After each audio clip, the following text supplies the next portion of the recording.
बहरहाल रोड तो हो गई है एंड अब ऑफ रोड यहाँ से स्टार्ट हो गया है और अभी तक कोई दूर दूर तक ब्लॉसम का नामो निशान जो है ना वो नहीं नज़र आ रहा। लेकिन कह रहे थे लोग तो इसका मतलब है कि कहीं पे होगा, तो इसलिए जाते हुए देखते हैं। वाह जी वाह, अब बड़े खूबसूरत सा ब्लॉसम वाले गांव जो है ना ये थले के वो स्टार्ट हो गए हैं। थले मेन एरिया है, इसके अंदर कोई 10-12 गांव हैं छोटे छोटे, जो मुझे अदनान ने बताया है।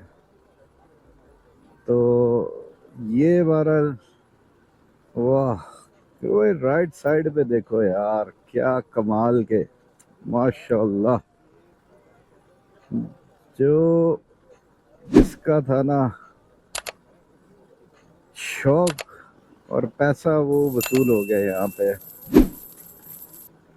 और अभी ये दूसरा गांव चल रहा है, तो 12 गांवों में आगे आगे जैसे जाते जाएंगे तो वैसे वैसे ये सीन और ज़्यादा उम्मीद है कि बेहतरीन होता जाएगा।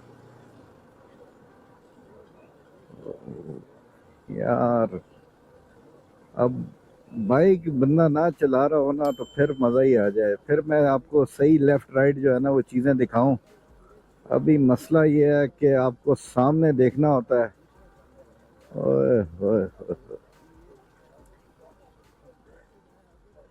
क्या बात।